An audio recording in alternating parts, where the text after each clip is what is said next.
বাড়ির সবথেকে চঞ্চল মেয়েটা, সারাদিন হাসি দুষ্টামি, ভাই বোনদের সাথে ঝগড়াঝাটি, এই ছিল তার দিন। মা মাঝে মাঝে বলতো, এই মেয়েটা যে কবে বড় হবে আর একটু শান্ত হবে। তখন হেসেই উড়িয়ে দিতাম, আমি কোনোদিন বড় হব না, এমনই থাকবো। কিন্তু সময় তো নিজের মতোই করে মানুষকে বদলে দেয়। ধীরে ধীরে সব কিছু বদলাতে লাগলো। ধৈর্যশীল হতে হবে এবং বুঝে শুনে চলতে হবে। বাবার বাড়িতে কোনো খুদেই চোখে পড়ে না। সংসার করলে তবেই নিজের খুদ ধীরে ধীরে বোঝা যায়।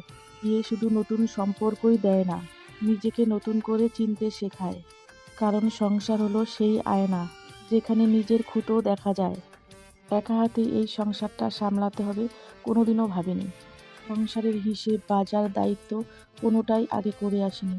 এখন সব কিছুই নিতে হচ্ছে। সকালে ঘুম থেকে উঠেই শুরু হয়ে যায় ব্যস্ততা। এই কাজ সামলানো, বাজার করা, রান্না করা, আবার সংসারের হিসেব। কখনো নিজেকে ভীষণ ক্লান্ত লাগে। মনে হয় কেউ যদি পাশে এসে বলতো,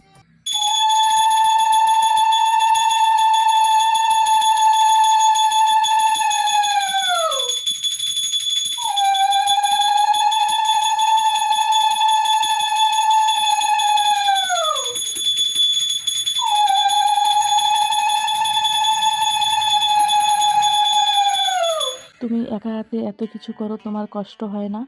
এক হাতে সংসারের বোঝা আর আরেক হাতে মেয়ের দায়িত্ব নেওয়া সত্যিই ভীষণ কঠিন। তবুও করে যাই।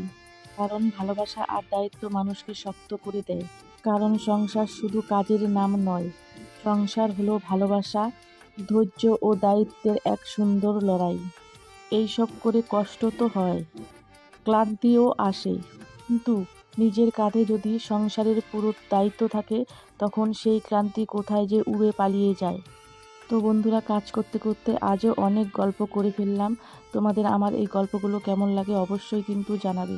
তো আজকে ধোয়া জামা কাপড় মেলতে গিয়ে ছাদে দেখলাম ভীষণ জোরে হাওয়া বইছে, বেশ ভালোই লাগছিল। তবে বন্ধুরা, জানো তো, সংসারের কাজে নিজেকে নানাভাবে ব্যস্ত রাখলে শরীর ও মন দুটোই ভালো থাকে। এভাবেই কেটে যায় কিছু না কিছু করে আমার সকাল থেকে রাত অবধি।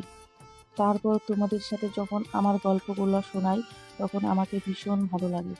তো এইরকম নতুন নতুন অনেক গল্প শুনতে হলে তোমাদেরকে অবশ্যই আমার সাথে ও পাশে থাকতে